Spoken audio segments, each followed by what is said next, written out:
I'm Professor Green, and I grew up in London, where the number of children living in poverty is the highest of anywhere in the UK. Some of my earliest memories are of struggles with money. There were 6 of us in a 3-bedroom flat when I was born. You know, there was a lot of shouting and screaming and shouting because there was a lot of unhappiness and a lot of stress. There was always stress over money. I remember my nan overstretching herself quite often, probably to try and fill the void in my life, which were 2 parent-shaped holes. And as a kid, you don't understand all the details of things, but you feel what's going on. You know, anytime any of the debt collectors come round to collect money, I'd get shuffled off into another room. But that said, there were people in much more severe situations than what I was in when I was growing up. Today, 27 years on, and 1 in 4 children in Britain are growing up in poverty. I don't care if they call me poor and all that, but it's like, you don't understand my situation, how I'm here. This can mean being cold or going hungry, but it can also have a devastating emotional impact on a child's life. I don't want to move anymore. The UK is one of the richest countries in the world, but the number of kids in poverty is predicted to rise by 1 million in the next 5 years. I want to understand what effect this is having on the children growing up poor in Britain today.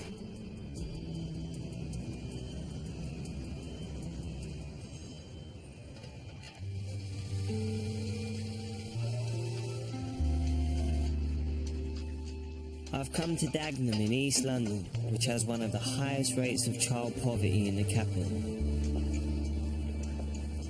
I'm meeting a family who I'm shocked to discover are being evicted from their home today. Hi, Nikki. Yeah, hi. Stephen. Hi. Lovely to meet you. Hi. Yeah, sure. Single mum Nikki and her kids, 4-year-old Robert, 5-year-old Kirsty, and 10-year-old Kelly Louise have lived here for the last 5 years. But the landlord's selling the property and they can't afford the rental deposit on the new home. This is your room here. Our toys have all been packed away, so we don't really have any much. Does it feel weird being in a room so empty now that all your stuff's packed away? Yeah, I feel really empty, and in the morning, normally my brother Robert comes in our room and we all watch TV nicely together, or we play with our toys. But this morning, none of that has happened. It's horrible knowing that all their toys are in bags and they can't play with anything and they're getting bored. Kelly's mum suffers with anxiety and depression and hasn't been able to work for the last 2 years. She relies on disability allowance and housing benefit. My mum, she doesn't have that much money, and because of that, we can't really do stuff. Like, we don't really have much money for food. We don't really have any money for, like, extra toys or anything, and it's really hard. With no spare cash or savings, the family can't afford to find a place of their own. Their only option is to rely on the council to rehouse them. So the kids are going to go off to school this morning and they don't know They don't know where we're going to come back to, no. It could be B&B, it could be hostel, I don't know. And they said I could be there for up to 10 years before I get a permanent place. So. 10 years? Yeah. Mental. Yeah. I mean, even just that word, homeless, how does that feel, you know, with 3 kids? Yeah, it's scary. To know that your kids are going to be classed as homeless and there's nothing you can do about it. My brother Robert, he's like running around, he's like, I don't care, I don't know what's happening, so leave me alone, wandering around like that. Yeah, I guess with you being the oldest, you've got a little bit more responsibility. Yeah. And a lot more worry for it. Yeah. Does that make it hard then, going to school with that kind of worry in your head? Yeah. I hope that they don't move us somewhere far away, because I really want to stay in the school, because When I don't have my friends with me, I feel really upset. I feel really lonely. And it's really hard for me to settle without some friends that I already know. I want to see your mum. Sorry.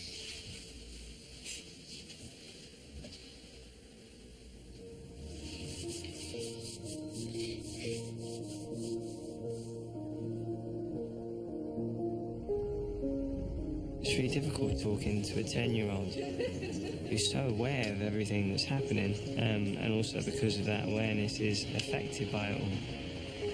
You can tell she's really insecure about the prospect of perhaps having to leave everything that she knows, her school, her friends, her family. And I think in this situation you'd be inclined to worry for Nikki, you know, what she's going through, trying to look after the kids and all the stresses that she has. But you know, you forget that kids are smart.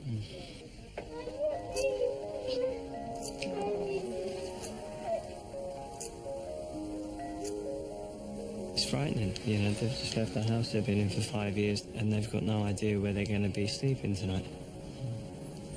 That must be a horrible, horrible thing to have to deal with as a kid. I mean, as an adult, it would unsettle you. One of the biggest problems facing families living in poverty is affordable housing, and Nikki has run out of options. I went privately looking at estate agents. I've been everywhere like that, even like Gumtree and all them sort of ads just to try and find somewhere else.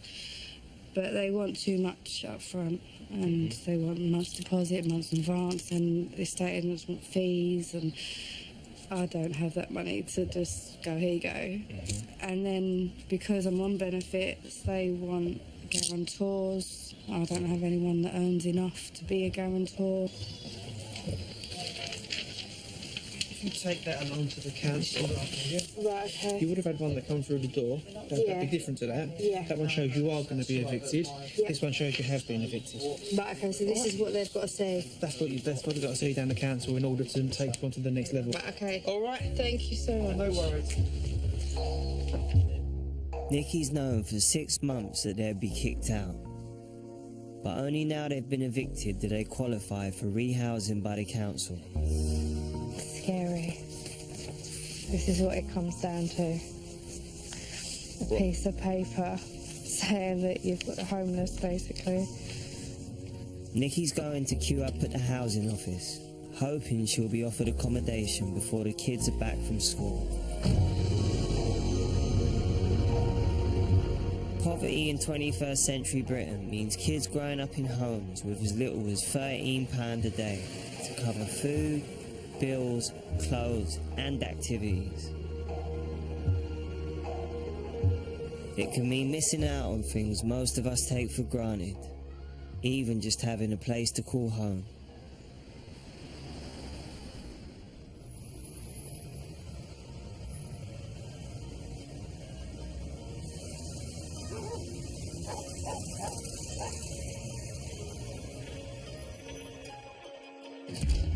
In South London, I've come to meet a boy and his family who've been stuck in emergency accommodation for the last 18 months. Hello. Tyler lives on the 3rd floor of a former hotel in 2 small rooms with brother Keon and mum Tara. Because of my health problems, I could turn around and say, no, I'm not going to take it, I'm going to lose it. But because of the boys... When the government put a new cap on benefit payments, Tara was no longer able to pay her rent and they were evicted from their 3-bedroom home. This is where my mum sleeps. It's comfortable, but it's so small, and my mum's quite a big person. It's kind of uncomfortable. This is where we cook and all that. That's our washing up. It's dirty right now because obviously my mum didn't have enough time because she went shopping and all that to clean up and all that. And this is where we shower and sometimes wash up and wash clothes and all that because there's not enough space. You have to do that in the shower because there's not enough space out there. There's not enough room for a washing machine either, is there? Yeah, no, there's not enough room for anything really. Some old curtains separate the tiny room where Tyler and his brother sleep from the cramped living area where his mum sleeps. This is my brother's bedroom. We find it comfortable because obviously it's a double bed. Yeah, but what about the fact that, because you're how old? 14. 14 and he's 15, isn't Yeah, he? he's 15. Yeah, so it must get uncomfortable. Yeah, it gets uncomfortable because obviously like we're at that age where we don't really like sharing rooms. We like separate rooms.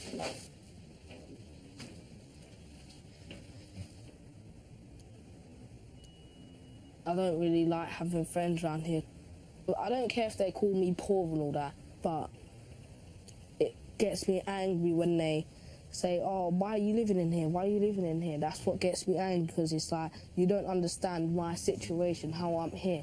If you understood, if I told you, then you would be like, okay, yeah, cool, Tyler's all right. Tyler made me realise that child poverty isn't just about food on the table or a place to live. It's about the shame and embarrassment these kids are made to feel when their parents are struggling with money. We've basically got about £80 to live on per 2 weeks. For food and travel. Food, travel. They're grown boys. Yeah. They need clothes. So it's hard. It is hard. Tara suffers with depression and chronic back pain and is reliant on benefits. She's been a single mum since Tyler's dad left 12 years ago. Do you think with everything that Tyler's had to take on board, he keeps stuff from you? Completely. Completely. He keeps a lot to himself. A hell of a lot to himself.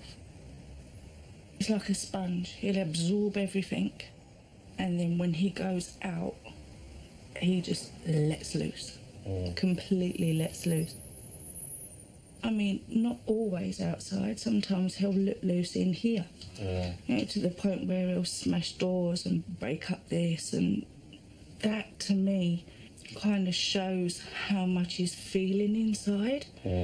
And I think it's not because he doesn't want to tell me, it's because he feels he can't.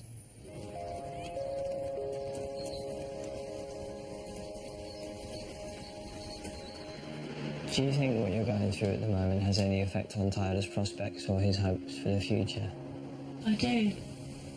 I worry that because we're here, Tyler thinks he's not worthy of anything. So he hasn't got to worry about his exams. He hasn't got to worry about studying, because he may feel he's not worth any more than where we are now. And I do worry. Tyler knows drug dealers that are here. I worry that he's going to think, well, we need a bit of extra money. Let me just do this, let me just do that. I just worry that that's what he's going to get into.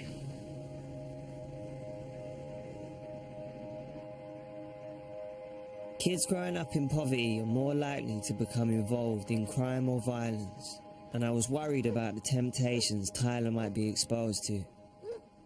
What is there to do around it? Nothing really, just play basketball. Is there any youth centres or anywhere for the kids to go? Nothing around this whole block. It's just literally, there's not even like a football pitch. You've got to walk about 20 minutes for a football pitch. I've seen even people smash people's car windows just for enjoyment. Oh yeah, we smashed someone's window, blah, blah, blah. That's what they do around here, like. They're just out of boredom. Yeah. Like, people smash windows every day.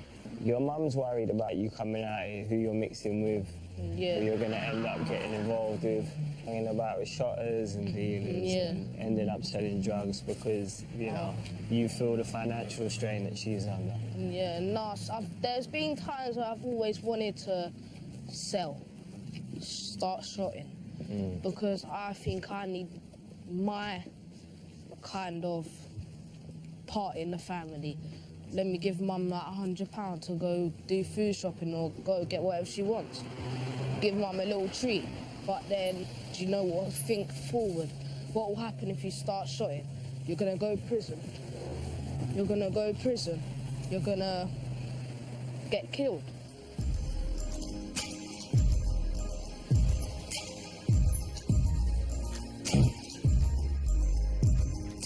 You know, what sort of childhood is he having? He's not getting to experience his childhood as a child. And the stress that he's having, whether he understands it or not, is coming out in other ways, and it's causing behavioural issues. And just having all of that energy that I'm sure if he had something that he enjoyed that he could focus it on, he'd be in such a better place. But there's nothing on offer. There's nothing round here. It's, you know, housing and chicken shops and off licences. And not much else. There's a lot of people who put blame on people, like, well, they must be in that situation because they've done something to be there, they deserve to be there. But if you fast forward in 30 years and Tyler's in the same situation that his mum's in, is it really his fault?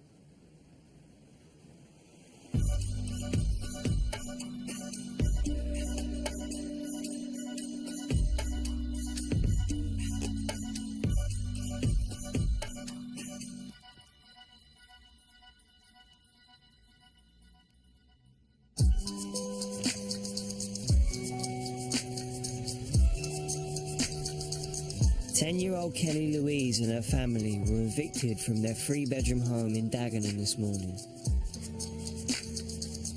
Mum Nikki has waited 6 hours at the council offices in the hope they'll find her a new home before her mum brings the kids back from school. We're going to stay in a room and we have to share the bathroom with other people and other families. And the kitchen, we have to share that with other families, okay? And then, later on down the line, we will then move again, okay? You okay?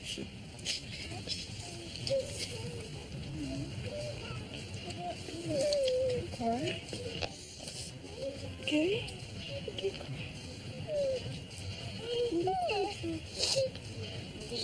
It's really hard. It's really hard.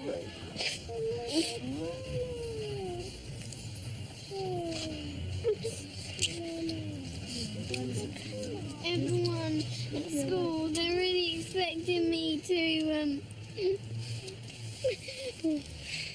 come to school tomorrow. I'm really happy about it and glad about it, but I'm not really. I don't really like it at all. I don't want to move anymore. I wish everything could stay as it is.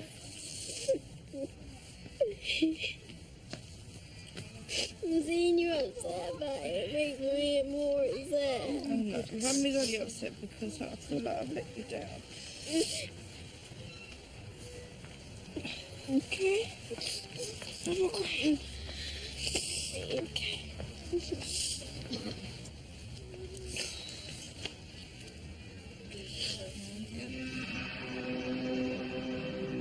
The families I was meeting were very isolated. They didn't seem to know where to turn for support. I've travelled to Tyneside in the northeast. The region has some of the highest rates of child poverty in the UK. In some areas, 1 in 3 kids are growing up poor. I'm meeting a pioneering child poverty charity called Tyne Gateway. How you doing, Steve? A team of support workers made up of mums and dads who've experienced poverty themselves, help struggling families who may not have asked for help before. We've got lots of pressures on all of our families at the moment, but obviously the finances are the things that stress people most. So even if they have addiction, even if they have, poor school attendance, unemployment, we need to get the finances sorted first, because that's the thing that stops them sleeping at night. A lot of them haven't got the basic understanding of managing a bank account and managing the money, so the money just will be gone. Sorry to be matter of fact, but why do you care? Because we've been there. Yeah. We've been at rock bottom. Well, I've been at rock bottom before, and I've run out of money. I've seen my kids go without, and I won't have it for anybody else. One of the problems that comes with child poverty is the stress. that is put on the children because they feel like they have to be the adult in the house, and that puts a great deal of pressure on them, and it's almost robbing them of their childhood. It's really sad to see. I had one family where they actually lived, it was probably about a 10-minute walk from the beach, and we took them to the beach one day and we had a picnic and everything, and the child actually said, "This is the first time I've ever been to the beach." Support workers Lisa and Nicola are working with around 30 families each. In many cases, the families could face social service involvement, something Lisa and Nicola are trying to prevent. They're taking me to meet a family they're especially worried about. They have 2 kids and are in a downward spiral of debt and unpaid bills. The situation with Kevin and Claire is they were first referred through mental health and debt issues. So how are they managing to get by? Obviously they're having problems with buying food, going shopping. And what sort of effect is that having on the children? It's having a massive effect on the children. It doesn't just affect them now, it affects them later on in life. Basically, they'll go into the same situation as what Mum and Dad did. Same pattern. Yeah. Mental health issues, depression. The family we've come to see live in Wallsend, where over half the children are living in families on benefits. Hi, Kev. You alright? How you doing? You alright? Hello, Stephen.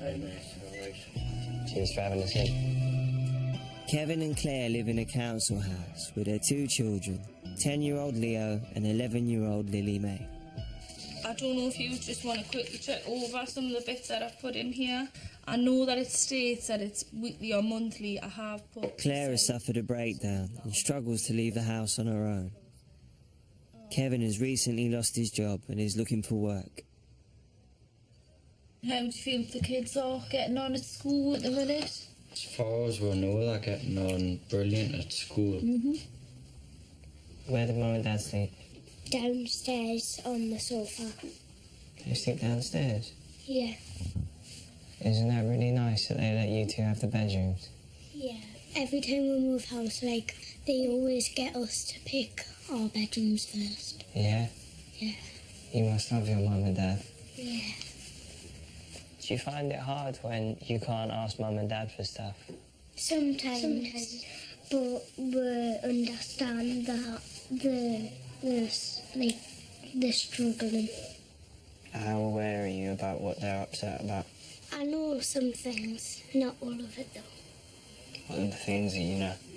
That my mum and dad are struggling, and my mum's had a breakdown and that. The kids seem happy and loved, but I wonder what effect the stresses over money are having on them. So we can go through your incoming and outgoings. We'll start with income, so benefits each week. £34 every Tuesday. Is that what you get, child benefit? Yeah. Per week, the family get around £219 in benefits, but after food and bills, they have no spare cash left. After the council tax. 475. Is that the main stress? Yeah, the debt and the worry of where the next meal's going to come from, or the next money for the electric's going to come from when the meal starts beeping. Do you two see this worry as well? Can you feel it when your mum and dad are worried as well? Sometimes. If she hears electric meter beeping, she'll go around the house and start switching all the switches off. Everything that's not being used is... You're worried about it as well, aren't you? She does, yeah. Probably you as well, and then she feels guilty when she's coming to us and saying, "Mum, you know, it's such and such's birthday on Saturday. She invites us to a party, but I need a card and I need a present." And she starts getting a little upset because she knows that we're struggling. And I feel guilty. I feel like we're letting the children down. It's not so much the council tax arrears I'm worried about. It's more this one. Kevin's biggest concern is outstanding rent arrears on a previous property and the threat of a prison sentence. I don't like to say like. Do you want to tell us? Just over 4 grand. That one's threatened in jail for 14 days. It's not that I refuse to pay, it's just I can't. See you later. Thank you. See ya. Bye. With the debts out of control, the consequences for the family could be devastating. It's either bailiff action or threatened jail for Kevin. And if he goes to jail, how is that going to leave the family? Claire's not going to be able to manage. The kids aren't going to be able to manage without Dad. And to be honest, if it wasn't jail and it was bailiffs because they couldn't afford to pay, they're going to come into the family home and they're going to take what they have got, and they haven't really got much.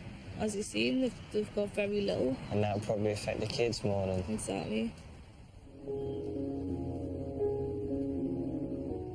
If Dad goes to prison and Lily May and Leo get taken away from Claire so they can't be with their mum or their dad, who suffers? They suffer. The kids suffer. And what happens later on in life? When they have kids, their kids probably suffer because they're so fucked up from the situation that they're put in.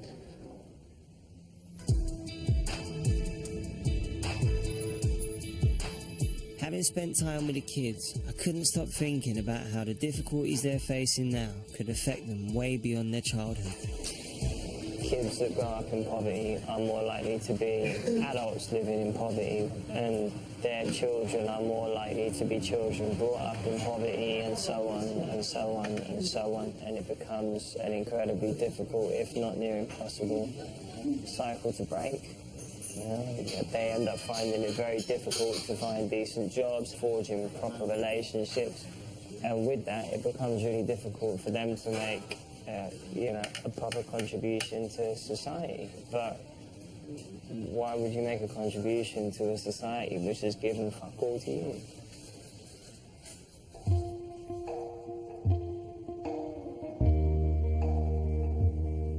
So when you're out and about with your pals, who's the older lot? Who do you look up to? What kind of people? 14-year-old Tyler is still stuck in temporary accommodation in an old hotel in South London, and there's no sign of him and his family being rehoused.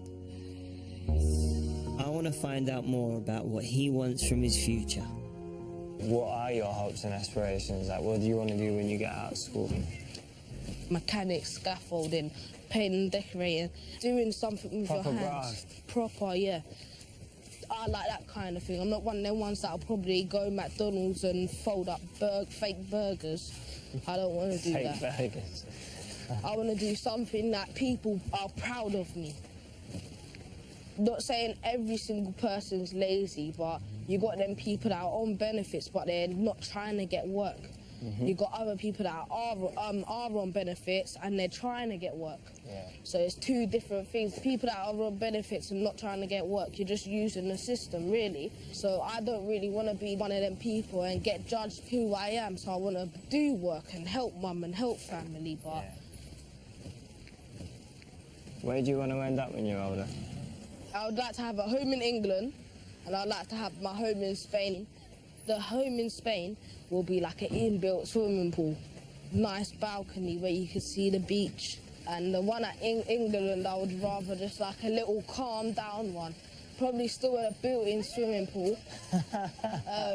Not much then.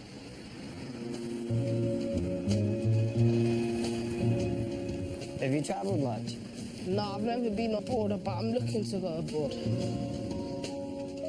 Kids from poorer backgrounds are more likely to be excluded from school, be unemployed, or end up in prison. Hello, yeah? You alright? Tyler wants to introduce me to his best friend, Buddy. Buddy is one of more than 2.5 million kids who, despite having a stable home and a parenting work, find themselves facing poverty. Mum Kelly works as a dinner lady, and mounting debts have left her suddenly struggling to provide for her children. They all want to go out and do things that, you know, that every other kid's doing. But if you ain't got the money, they can't go nowhere. Yeah. And then this is why they all get into trouble. But what does that lead to then? We've had 3 or 4 calls in a week. He's misbehaving. He's got another detention. I'm ending up having to go to court over it and everything now. I received this letter on Friday. Kelly's received a letter asking her to attend the court hearing because of Buddy's truancy. There's going to be more money that I've got to pay out. And it's more money that I haven't got. And if I end up going to prison over it or anything like that, because... You can go to prison over it? Yeah, you can go to prison because of his attendance. And yeah, your mum's stressing about money and stuff. How does that make you feel? Sometimes I think, like, it's because of me. Like, not going to school and misbehaving and everything. But sometimes it's because where my dad hasn't been there and he's just left debt, and then that debt's just caught up with my mum, and mum hasn't had the money. Do you feel like there's a lot of misunderstanding? Do you feel like people don't really take into account or care about even what you've been through? Yeah. I don't really know the story to the family. So you're just a naughty kid? Yeah, that's what they think.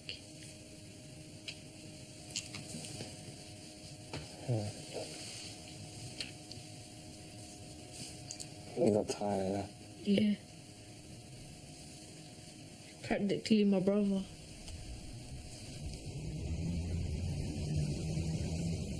The government's line on poverty is the best route out is work. Kelly's working. She may be going to jail because she has a son who has problems with school attendance. He has behavioural issues. Because of things that are going on in the family, he misses his dad and, you know, whatever else. They're also not in the easiest situation. Things aren't easy. So he's letting his anger out, fine, in the wrong places, by not showing up to school, by lashing out when he is at school, by being rude to people. He's a kid. If you take his mum away from him, the person who is working to make everything better, what does it do? Does it make things better or does it make them worse?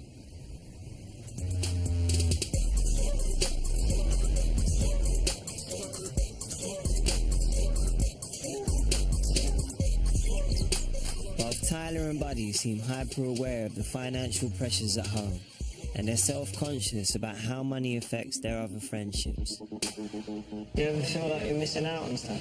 Yeah, sometimes. Because I don't have as much opportunities as other children. They can go cinemas, they can do whatever they want. Well, that must upset you. It does, yeah. Do you find that people make assumptions? Yeah, like, most people judge, like, oh, he hasn't got nice shoes, he's poor, or he ain't got, like, nice style or anything, so he can't hang around with us and stuff like that. Can't chill with us because you're poor. You're wearing Primark slippers, wearing Primark pumps. I'm wearing Air Maxes. Blah, blah, blah. What does your friendship mean to each other? I'll always be there for Buddy, really, innit? Like, I know if Tyler, like, say he got kicked out of that place there and then he had nowhere to go, I know for a fact that my mum will bring him in and treat him like one of us. But I know that it'll be a bit hard, like, in the situation that we're in now, like, to pay for everything. So my mum might maybe ask his mum for, like, £10 a week or something just for, like, the electric or the gas or something like that.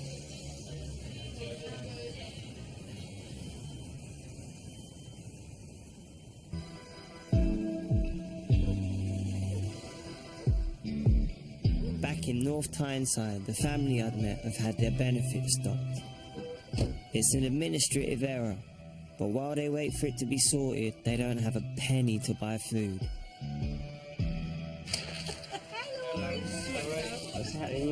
I'm joining the workers from the Tyne Gateway project to deliver an emergency food package. Where does this light work? Kev, unscrew that plug and put it in. Just see what one Perfect example yesterday. Claire, where to keep your bread? Just on the bench. On the bench. Do you want me to unpack these, yeah? Giant peas. Corned beef.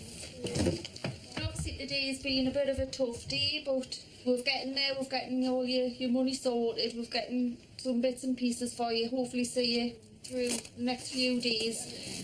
But like, don't be frightened to ask for another food parcel if you need it. Vegetables. If families use the services of a food bank too frequently, it can sometimes put them on the radar of social services. The first food bank, that was for me the most degrading time ever.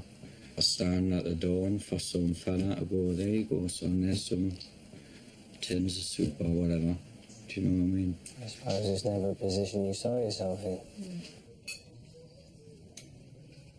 You said about the gas and that before. Is that something you have to be really conscious with now, the gas and electricity? Really, it's true because people don't realise that the ones that are with the meters are the ones that are struggling to budget and struggling to make ends meet. And the ones with the bills are getting the cheaper end of the deal. Yeah. Yeah, it's more expensive to have a meter in. So you're getting penalised? Because you have less. A bill, yeah. It seems a bit backwards, doesn't it? Yeah, it does.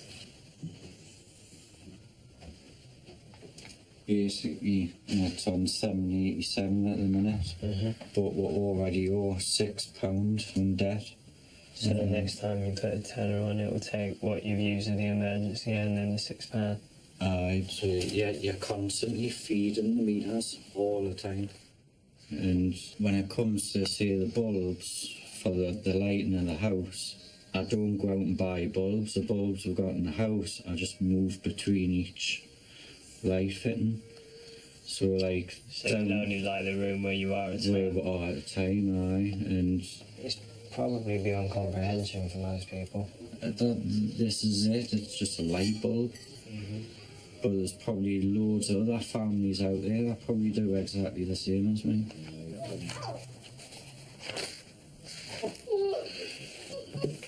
What are the biggest fears at the moment?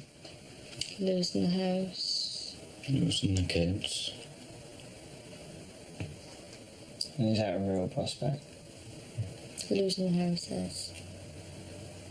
And obviously if we lose the house. Then losing the kids does become it.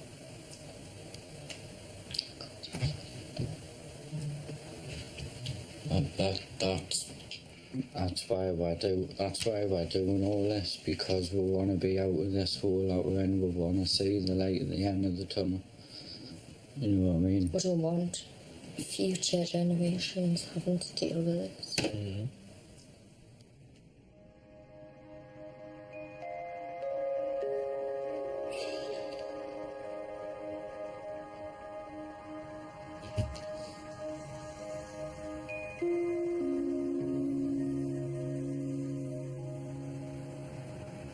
You know, to see a man come that close to tears, it just brought back a lot of, you know, being the man of the house, struggling, not feeling able to provide, and what thoughts that led him to have. And selfishly, you know, it brought me back to,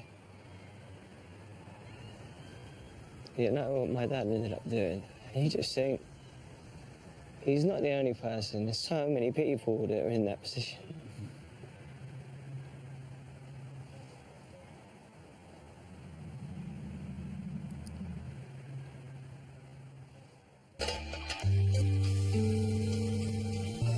In London, a housing shortage means more than 53,000 of the poorest households are living in temporary or emergency accommodation. Since being evicted from their home 6 weeks ago, 10-year-old Kelly Louise has been living in a temporary one-bedroom apartment with mum Nikki and her 2 younger siblings. So this is home? Yeah, this is home. We're lucky we've got one of the big rooms. Yeah. And we've got our own bathroom.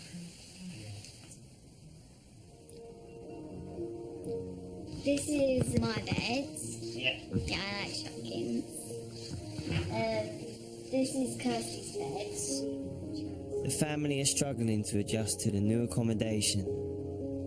There's no outside space for the kids to play.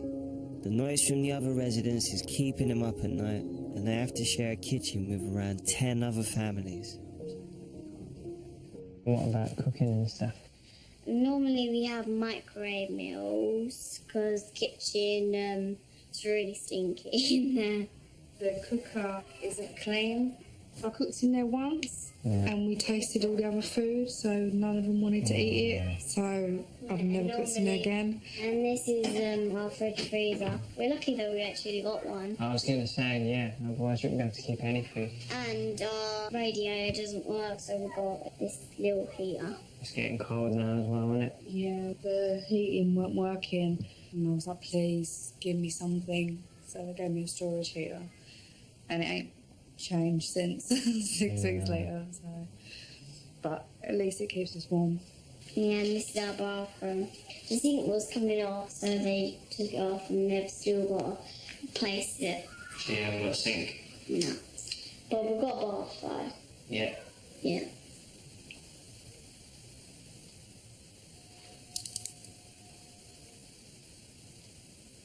What are you drawing now? I'm drawing a girl that's up and the girl that's down. And this one's not happy, and she's got short hair because of all the stress. This one's the girl that I want to be, and this one's the one that I'm feeling right now. Your mummy's worried that you might be bottling a lot of stuff up. Yeah, I try to keep it in because I don't really like people seeing how I feel, because then it's putting them in lots of trouble just to get me settled fine. So really what I do is that during the night I just squeeze onto something. Sometimes during the day I just squeeze onto whatever's near me, and actually helps me better than just keeping it normally. Helps me get my grip. And sometimes you can see me pinching myself just to get myself a grip.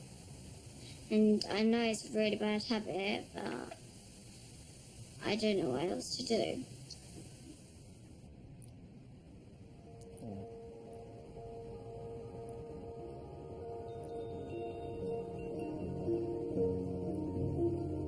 I'm shocked at the impact their living arrangements seem to be having on Kelly. I worry about the effect it's having on her mental health. It's really upsetting to hear Kelly Louise talk about pinching herself, because if you think about the reason that she said she was doing it, and this is a 10-year-old girl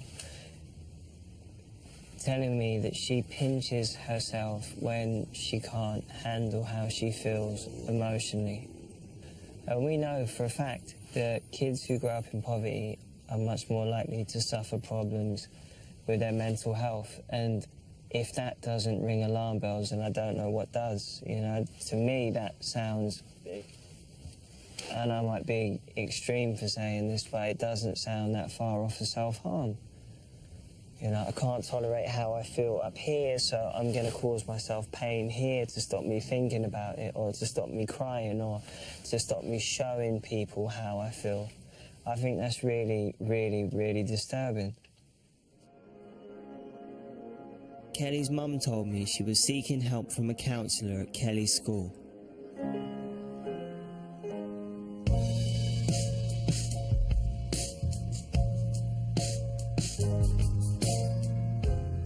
In the time I've spent with the families, not much seems to have improved for them. In my adult life, I've now seen several governments fail to meet their own targets on reducing child poverty. and the number of poor kids in Britain has been rising, not falling, in recent years.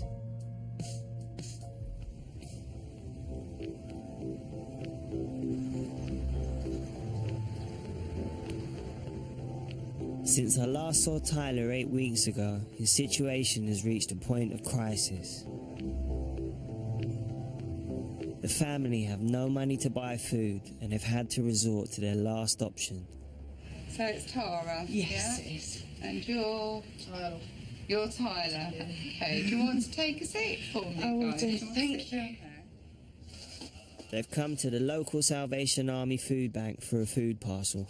I don't really like being seen in food banks because like knowing that you can't afford food or something and you have to come to a food bank to get it, it's quite like embarrassing kind of. I know you say you find it embarrassing to come here, but do you appreciate the fact that there is somewhere like this to come to? Yeah, like obviously if it wasn't for like people like Salvation Army and all that, it like we probably wouldn't have had dinner tonight or something. A record figure of more than 1 million food parcels were handed out last year. Nearly half were given to families with children. I remember one individual, perhaps 8 or 9-year-old girl, and they came to us quite late one night. And I went out because they said we've literally got nothing, and we went out with a food package, a food parcel. And this girl was actually sleeping on the floor, wrapped in a, you know, the lagging from around a hot water boiler. And that was all that they could give her that night.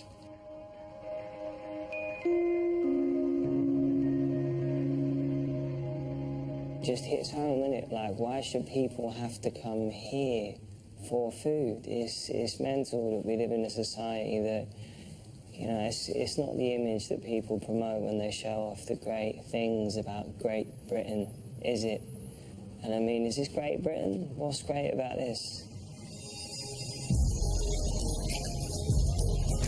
The food parcel should last the family 3 or 4 days, but it might not be long before they have to return.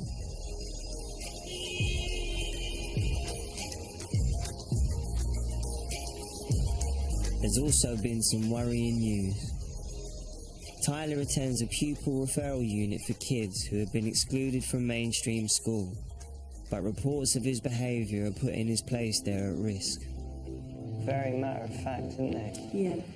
Tyler has lost all his respect points today, kicking and banging on doors is not acceptable. I really like Tyler. He's a smart and articulate young man. So I was shocked to learn that he's been kicked out of 4 schools in the last 4 years. He's been known to throw tables across the room, swear at teachers. There's a lot of stop swearing. Moody today needs to stop swearing. A mixed day for Tyler. Please learn to control your swearing. It's now after 9:30 a.m. and Tyler has not arrived at school. Disrespectful towards staff and students, throwing stones into the car park next door and not leaving sight when asked. Not a good day.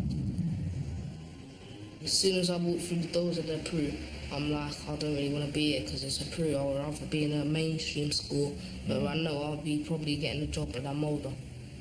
The bad days are making it harder for you to go back into a mainstream school, aren't it? Yeah. Because all of this, everything, you know, and you can see what it stems from. It's the living environment. Yeah. But all of that is going to have a knock-on effect to his options later on in life. Exactly, and I worry about that so much. I really worry. I've been told so many times he's really smart, he's really brainy, but he can't be bothered. So I worry that in the future he's not going to have many prospects. Like, there's been plenty of times when I've been like, oh, Mum, why are you so poor or something? But, like, then when I think back of it, I'm like, sorry, Mum. Like, I didn't really mean to call you poor.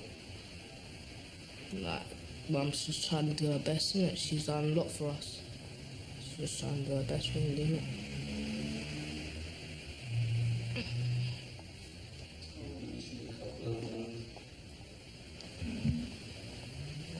Yeah.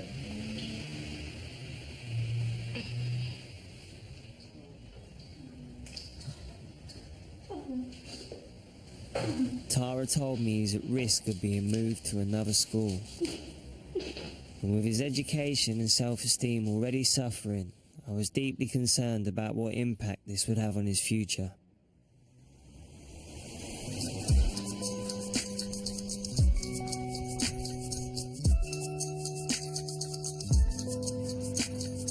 Back in Dagenham, after 8 weeks in dilapidated emergency accommodation, Kelly Louise's family have become one of the lucky ones. They've been assigned a new home by the council. Hello, how you doing? You alright? Yeah. This is different. Oh, I'm so happy for you. Oh, it's amazing. It's brilliant. Do you know, just the change in the kids as well, you know what I mean? Seeing their faces are happy and it's like a weight's lifted. This is the bathroom. With a sink? Yeah. And it's a bit big, and we've got a shower head as well now. You want to see the kitchen? Yeah, come on in. Is this where all the magic happens? Yeah. Is this where Chef Kelly cooks all the... Chef Mummy, really. Ah, right. This is our room, and this is Kirsty's mine bunk bed. Which one's yours? Top bunk. Yeah. Yeah.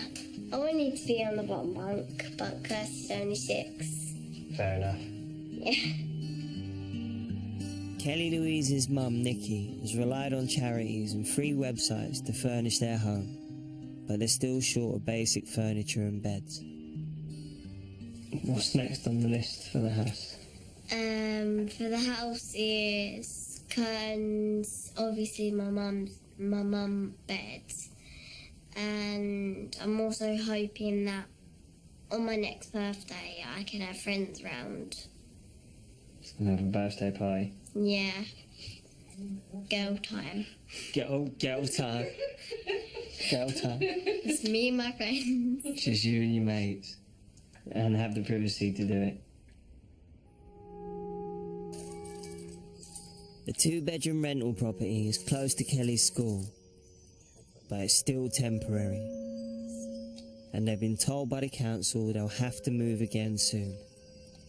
4 walls, a roof, so no water can get in.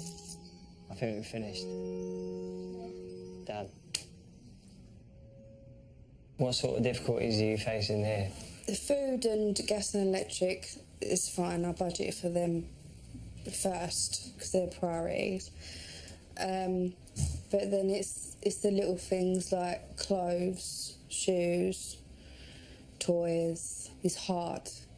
If they need a coat, for instance, it's like £20–25 for a coat. But then if all 3 of them need a coat, that's like £60–75. Yeah. With everything that Kelly's opened up about, do you worry about her mental health? Yeah. Especially after hearing what she's been saying. I do worry about her. Because I don't want her to feel that way and go through that.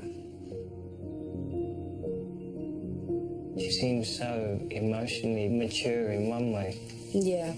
That it's frightening she's able to say, you know, consciously, I don't share those feelings because I don't want to share those feelings.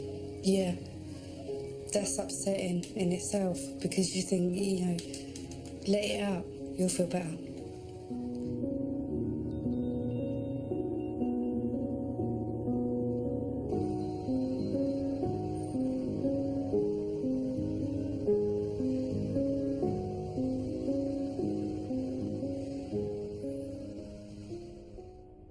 Tyler still has no idea when they might be moved from their cramped emergency accommodation. And with Christmas approaching, things seem to be taking their toll, especially on Mum, Tara. What's Christmas Day going to consist of? What you see is what it's going to be. No Christmas dinner, no Christmas presents. The boys are going to be sitting here with me. We're going to be watching TV, eating like we always eat, noodles, scrambled egg. It is what it is. there's no getting away from it. I can't tell them, oh, this is going to be our last Christmas, because who knows? You know, I thought last year was going to be our one and only Christmas being homeless, but we're here again. A lot of people say, well, at least, you know, next Christmas you'll have your own place and it'll be a lot better. But who's to say we're not going to be here next Christmas? There's just no light at the end of the tunnel.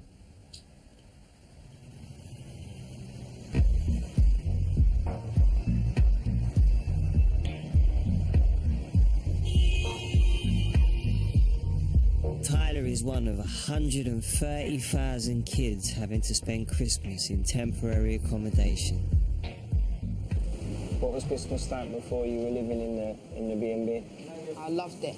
I loved waking up on the 24th, waking up on going to sleep on the 24th, waking up on the 25th. It's Christmas.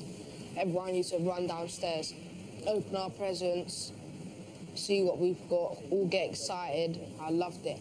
But yeah, look, that's all presents on the floor. That's all presents that we used to get. You couldn't see the tree, it was full of presents. That's when my mum was fit and able to work. And that was Christmas morning, so literally you can still see it's dark outside. Yeah. We used to wake up at 6:30, look. 6:30, that was back in 2008. Your mum put a lot of decorations on the tree. Yeah, she put a lot of, we had We ones had a lot from, in the house, they were all around the curtains. that's outside. Is that the old house, yeah? Yeah, that's the old house. I wish I could still be there. It'll never be the same. Yeah, it'll never be the same like it used to be.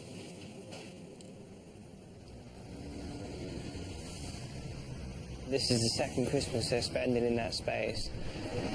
You know, hopefully they do move into permanent accommodation and they do get back into a house and they get out of where they're living now, but, you know, these years are always going to stick with Tyler. They're always going to have had an effect.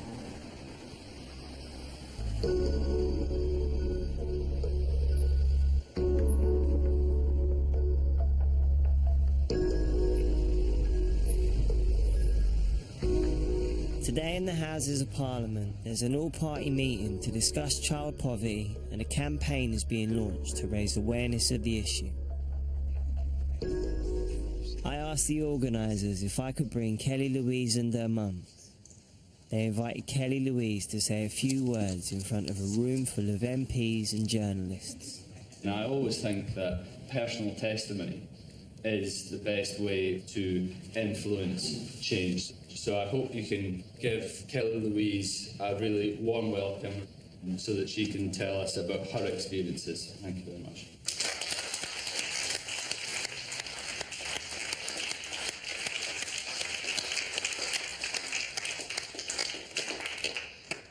Thank you.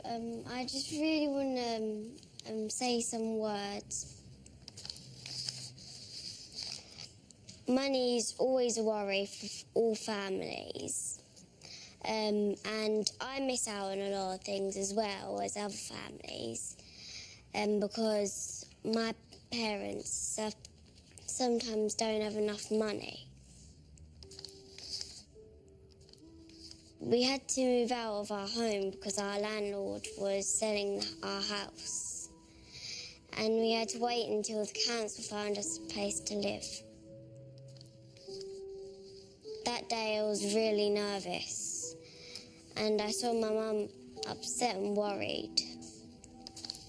It made me feel upset and helpless. When we found out where we were moving to, which was a hostel, the stress didn't go away. We had to stay in a place where everyone was unhappy. My family was forced to stay in one room. I got really upset that I cried a lot. Why does my mum and other mums worry about having a roof over heads? How would you feel if what happened to me and other kids happened to you? Do you know how your decisions affect other children like me?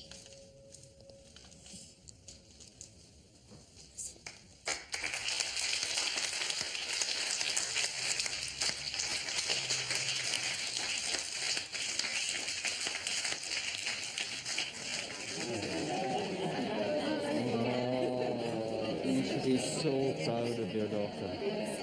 You should be so proud of her. I think Kelly Louise was incredible. People actually took notice. What more could you ask for from a 10-year-old girl that was able to stand up in a room full of MPs and tell them exactly how she feels about the situation that she and many others are in? You're right. Yeah. She was fantastic.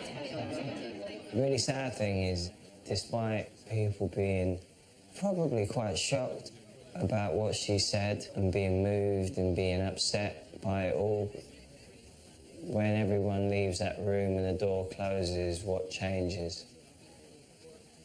Probably very little.